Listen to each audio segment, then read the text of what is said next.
Chapter में कल last में डिस्कस करा टाइप्स ऑफ रिएक्शन, उसमें लास्ट डिस्कस किया था मैंने डिस्प्लेसमेंट रिएक्शन। डिस्प्लेसमेंट रिएक्शन एक बार मैं और डिस्कस कर लेता हूँ। डिस्प्लेसमेंट रिएक्शन में मैंने बताया था मेनली क्या होता है, high reactive element lower reactive elements को क्या कर रहे थे, डिस्प्लेस कर रहे थे। मैंने आपको बताई थी लास्ट में रिएक्टिविटी सीरीज। रिएक्टिविटी सीरीज आपकी कुछ इस तरह थी। आप इसके लिए कोई भी ट्रिक बना सकते हैं आपको लर्न करने के लिए, वो आपके ऊपर डिपेंड करता है। बाकी अब मैं आगे बात करता हूँ डिस्प्लेसमेंट के आगे था, नेक्स्ट था आपका डबल डिस्प्लेसमेंट।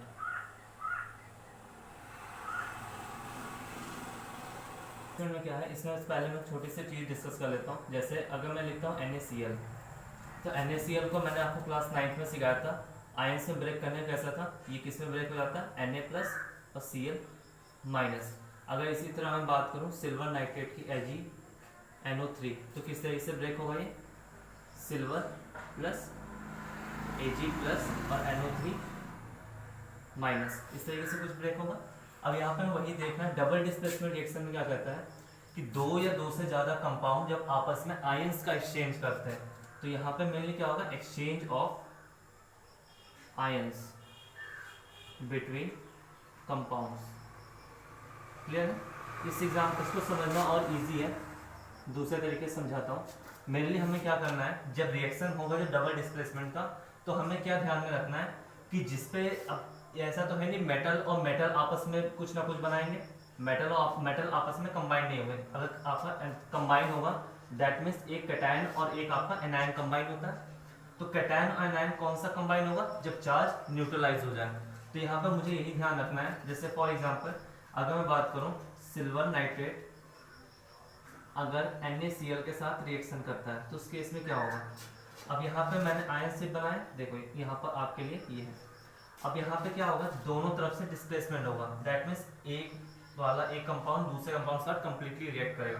तो सिल्वर यहाँ पे क्या हुआ, Ag तो Cl के साथ रिएक्ट कर गया, AgCl बन गया, दैट इज ये आपका सिंगल चार्ज और ये सिंगल चार्ज, ये दो चार्ज कर जाएंगे न्यूट्रलाइज, आपका कंपाउंड बन गया।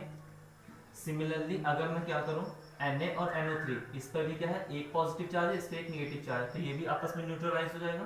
तो क्या बन जाएगा आपका सोडियम नाइट्रेट। क्लियर है। इस तरीके से हम कर सकते हैं। या फिर आपका ले लूँ मैं बेरियम सल्फेट ले लूँ और NaCl ले लूँ, तो इस केस में क्या होगा। अब यहाँ पर एक चीज़ है, अगर बेरियम की बात करूँ तो यहाँ से क्या बनेगा, फिर अगेन डिस्प्लेसमेंट होगा। तो बेरियम क्या किसके साथ रिएक्ट कर जाएगा, क्लोराइड के साथ, तो BaCl2 और आपका सोडियम सल्फेट बन जाएगा Na2SO4।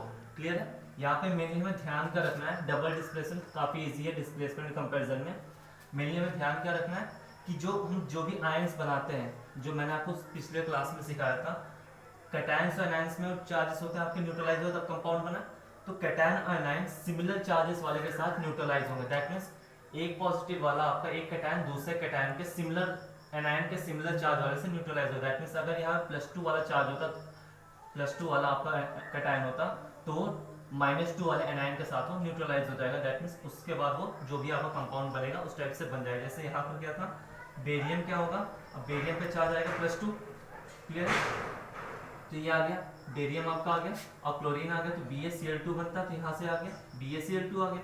और सोडियम भी क्या बनाएगा, यहाँ से सोडियम सल्फेट बना देगा। तो इस तरीके से आपका डबल डिस्प्लेसमेंट रिएक्शन होता है।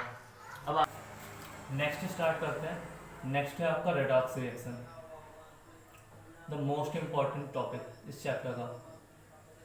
अब रेडॉक्स को मैं थोड़ा डिफरेंट तरीके से समझाऊंगा। ये सीरीज आपको याद रखनी है, ये सीरीज आपको काफ़ी हेल्प करेंगी, रिएक्टिविटी सीरीज, जिससे आपको पता चलेगा कौन सा एटम किसको एलिमेंट किसको रिप्लेस करेगा। रेडॉक्स के बारे में क्या कहा, कई सारी डेफिनेशन है। इसमें दो चीज़ें, रेडॉक्स का मतलब क्या होता है, ऑक्सीडेशन एंड रिडक्शन, या फिर हम कहें रिडक्शन। RED यहाँ पर रेड यहाँ पर डिनोट करता है रिडक्शन को, और ऑक्स आपका रिप्रेजेंट करेगा ऑक्सीडेशन को। क्लियर है। तो ऑक्सीडेशन और रिडक्शन का मतलब मेनली क्या है। ऑक्सीडेशन, सबसे पहले बात करता हूँ मैं, ऑक्सीडेशन क्या होता है। तो ऑक्सीडेशन का मतलब क्या हुआ, addition of oxygen. Addition of oxygen, अगर किसी चीज में ऑक्सीजन ऐड होता है, नाम से ही क्लियर है, ऑक्स ऑक्सीजन ऑक्सीजन, तो जिसमें ऑक्सीजन ऐड होगा उसे हम क्या कहेंगे ऑक्सीडेशन। अब ऑक्सीजन ऐड होगा या फिर हाइड्रोजन रिमूव होगा तो रिमूवल ऑफ हाइड्रोजन, हाइड्रोजन का रिमूवल क्या कहलाएगा ऑक्सीडेशन। सिमिलरली अगर मैं रिडक्शन की बात करूं तो जस्ट इसका अपोजिट हो जाएगा। रिडक्शन के केस में क्या होगा, हाइड्रोजन तो ऐड होगा, एडिशन ऑफ हाइड्रोजन, और ऑक्सीजन क्या हो जाएगा यहां से रिमूवल ऑफ ऑक्सीजन। अब ये चीज़ ध्यान में हमें रखनी है, या आपको एक चीज़ अगर ध्यान है तो आप दूसरा ऑटोमेटिक कर सकते हैं। दैट मीन्स मुझे क्या ध्यान में रखना है, ऑक्सीडेशन के केस में क्या होगा एडिशन ऑफ ऑक्सीजन। अगर ऑक्सीजन किसी चीज़ में ऐड हो रहा है तो उसे हम क्या कहेंगे ऑक्सीडेशन, या फिर हाइड्रोजन रिमूव हो रहा होगा तो उसे हम क्या कहेंगे ऑक्सीडेशन। रिडक्शन केस में क्या होगा, हाइड्रोजन का एडिशन क्या कहलाएगा आपका रिडक्शन कहलाएगा, या फिर रिमूवल ऑफ ऑक्सीजन क्या कहलाएगा रिडक्शन। दूसरी चीज इसमें क्या है ऑक्सीडाइजिंग एजेंट और रिड्यूसिंग एजेंट। क्लियर है। अब इसमें हमें क्या ध्यान रखना है, इसमें मैं ज्यादा कुछ नहीं समझाऊंगा, मेनली इसमें हमें क्या ध्यान रखना है जो भी एटम जिसका ऑक्सीडेशन हो रहा होगा, क्लियर है, जिसका भी ऑक्सीडेशन होगा उसे हम क्या कहेंगे रिड्यूसिंग एजेंट। क्लियर है। और जिसका रिडक्शन होगा उसे हम क्या नाम देंगे ऑक्सीडाइजिंग एजेंट। ध्यान रखना है नाम के जस्ट अपोजिट लिखना है। ऑक्सीडेशन का उल्टा क्या होता है रिडक्शन, दैट मीन जिसका ऑक्सीडेशन होगा उसे हम क्या कहेंगे रिड्यूसिंग एजेंट, और जिसका रिडक्शन होगा उसे हम क्या कहेंगे ऑक्सीडाइजिंग एजेंट। क्लियर है। अब मैं इसको क्वेश्चन में हमें कैसे समझ में आएगा, मेनली जब क्वेश्चन आता है तो हमें समझ में नहीं आता कौन ऑक्सीडाइज हो रहा है कौन रिड्यूस हो रहा है, तो उसके केस में हमें समझने के लिए कुछ मैं आज सीनियर क्लास से कंसेप्ट यूज कर रहा हूँ जो काफी हेल्पफुल होगा आपके लिए। अब यहाँ पे क्या है, जैसे मैं बात करता हूँ, जैसे NaCl लिखा मैंने। अब NaCl को आयन से ब्रेक करना आपको आता है, Na+ और Cl-। अब यहाँ पे ध्यान कर देना, मैं एक नया चीज आपको सिखा रहा हूँ वो सीनियर क्लास का, दैट इज ऑक्सीडेशन नंबर। इससे आपको क्वेश्चन करने में काफी हेल्प मिलेगी। ऑक्सीडेशन नंबर का मतलब क्या होता है, जिसपे नंबर आपके जो भी आयंस है, आयंस अगर बनाते हैं तो आयंस पे जो भी चार्जेस होगा, क्लियर है, वो चार्ज ही उसका क्या हो जाता है ऑक्सीडेशन नंबर। अब जिसपे चार्जेस बढ़ेंगे, क्लियर है, ऑक्सीडेशन नंबर अगर आपका बढ़ेगा, क्लियर है, अगर इंक्रीज करता है तो हम क्या कहेंगे उसे ऑक्सीडेशन हुआ है। क्लियर है। सिमिलरली अगर ऑक्सीडेशन नंबर घट जाए, चाहे वो इसके लिए है चाहे निगेटिव एनायन की बात करूं या फिर कैटायन की, तो ऑक्सीडेशन नंबर अगर घट जाता है तो उस केस में उसे हम क्या कहेंगे रिडक्शन। क्लियर है।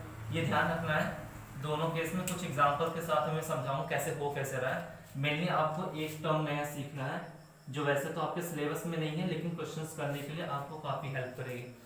मेनली जिसका ऑक्सीडेशन नंबर बढ़ रहा है, दैट मीन्स अगर Na की बात छोड़ दूं मैं, अगर मैं लेता हूं आयरन के केस में, आयरन आपका 2 आयन शो करता है, प्लस सिंगल आपका आयरन 2 भी शो करता है, आयरन आपका 3 भी शो करता है। तो जब उसका आयन 2 से 3 के तरफ जाएगा तो उस केस में क्या कहा मैंने क्या कहा ऑक्सीडेशन नंबर इंक्रीज कर रहा है, दैट मीन्स 2 से 3 हो, दैट मीन्स आयरन क्या हो गया ऑक्सीडाइज हो गया।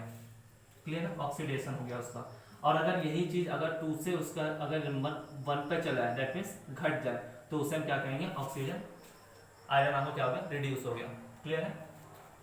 अब मैं कुछ एग्जांपल समझाता हूँ आपको। क्लियर है।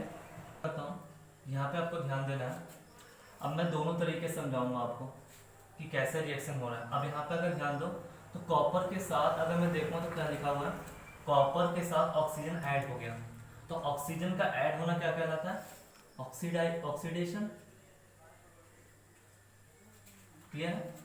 और आपका सिमिलरली ये यहाँ पे ये क्या कर रहा है, इसे पहुंचा रहा है रिड्यूस कर रहा है, दैट मीन्स कॉपर आपका यहाँ पे ऑक्सीडाइज होगा जिसके साथ ऐड हो गया। दूसरी चीज यहाँ पे पूछा है रिडक्शन किसका हो रहा है, तो O2 से ये O बन गया।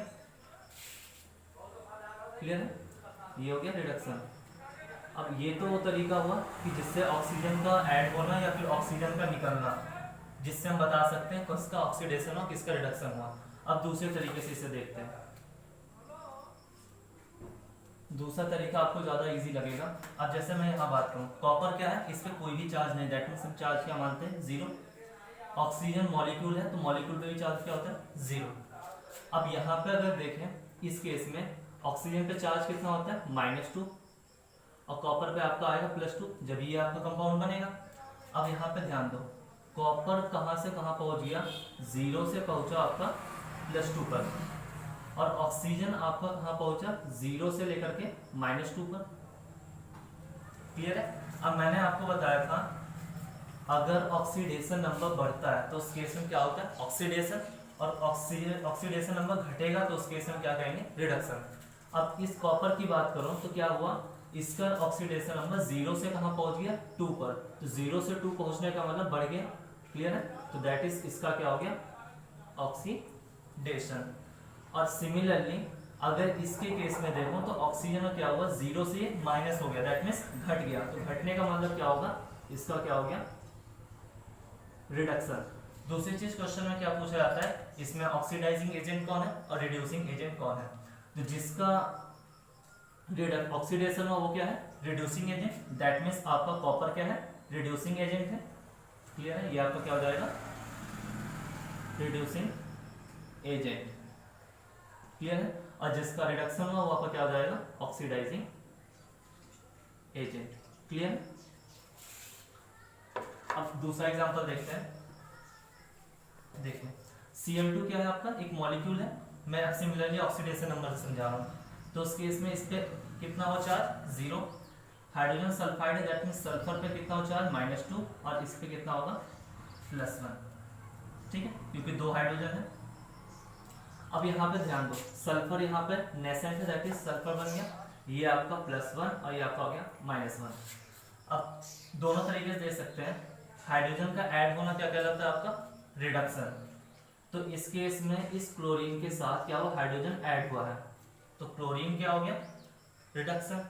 और ये क्या हुआ, ऑक्सीडाइज, ये वाला आपका क्या हुआ, सिमिलरली ये हो गया ऑक्सीडेशन, क्योंकि यहाँ क्या हुआ, हाइड्रोजन का रिमूवल। ठीक है, यहाँ से हाइड्रोजन निकला है इसलिए क्या हो गया, रिडक्शन, ऑक्सीडेशन। और यहाँ से हाइड्रोजन ऐड हुआ तो दैट मीन्स क्या हो जाएगा, रिडक्शन। क्लियर, ये तो वो तरीका हो गया। दूसरा तरीका ऑक्सीडेशन नंबर का, सल्फर पे चार्ज देखोगे तो आप कितना था, -2 से 0 पे गया, दैट मीन्स इसका ऑक्सीडेशन नंबर बढ़ गया, इसलिए क्या कहेंगे हम, ये ऑक्सीडाइज हुआ, दैट मीन्स ऑक्सीडेशन हुआ। और हाइड्रोजन क्लोरीन की बात करूं तो क्लोरीन 0 से कहां पहुंचा है, -1, दैट इज इसका, ये यहां से इसकी चार्ज क्या हो, घट गया, तो चार्ज घटने का इस पे क्या होगा, रिडक्शन। क्लियर है। तो ये आपको हो सकता है मेथड ज्यादा इजी लगे, ऑक्सीडेशन नंबर रिडक्शन नंबर का। तो यहां से क्या होगा, तो हम बता सकते हैं जिसका ऑक्सीडेशन हुआ उसे हम क्या कहेंगे, रिड्यूसिंग एजेंट, और जिसका रिडक्शन हुआ उसे हम क्या कहेंगे, ऑक्सीडाइजिंग एजेंट। क्लियर है। एक लास्ट एग्जांपल और देखते हैं, H2S + I2 आपका ये बना। अब यहाँ पे क्या देखते हैं, हाइड्रोजन यहाँ से देखोगे सल्फर के साथ यहाँ से निकल गया, तो हाइड्रोजन का रिमूवल क्या कहलाता है, आपका ऑक्सीडेशन। और यहाँ पे देखेंगे तो हाइड्रोजन का एडिशन हो रहा है, दैट मींस ये क्या हो गया, रिडक्शन। क्लियर। दूसरा तरीका, यहाँ पे सल्फर पे -2, ये है 0, यहाँ पे -1, यहाँ पर है 0। अब सल्फर पे चार्ज देखेंगे तो अब क्या हुआ, -2 से 0 हो गया, दैट मीन्स बढ़ गया, तो जो बढ़ेगा उसका क्या होता है, ऑक्सीडेशन। सिमिलरली यहाँ 0 से कहाँ पहुंच गया वो, -1, दैट इज इसका ऑक्सीडेशन नंबर घट गया, तो ऑक्सीडेशन नंबर घटने का मतलब क्या होता है, रिडक्शन। अब जिसका रिडक्शन होगा वो आप समझ सकते हैं कौन सा ऑक्सीडाइजिंग एजेंट है, कौन सा रिड्यूसिंग एजेंट है। आज के लिए इतना ही, थैंक यू।